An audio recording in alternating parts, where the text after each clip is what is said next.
May kayong guys, samahan tayo, mga daw tayo.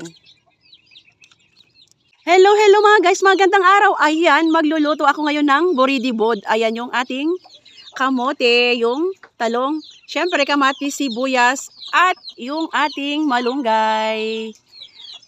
At syempre, mas masarap yung ating dinengdeng na boridibod mga guys kung merong isda. Ayan yung ating bangus-ngus. Ayan, linisan muna natin.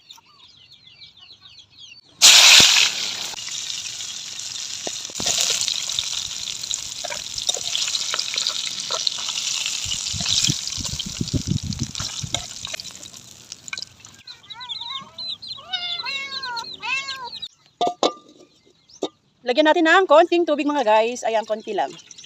Ayan. Ayan, kumukulo na mga guys. Ayan, lagyan na natin ng, ayan, syempre, kailangan ng bagoong. Ayan, pag dinengdeng. Ang mga Ilocano, gumagamit ng bagoong. Hindi mawala ito sa kusina. Ilagay na rin natin itong kamutit mga guys. Ayan, kailangan mapalambot yan. Kasi medyo matagal maluto yung kamote na yan. At isabay na rin natin itong sibuyas at kamatis. Ayan, sabay-sabay na sila dyan maluto.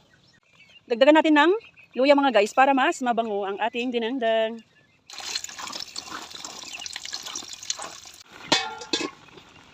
Ilagay na natin ang ating gulay mga guys. Ayan. Dahil malambot na yung ating boridibod na kamote. Ilagay na rin natin yung ating sahog na pritong bangus mga guys. Ayan.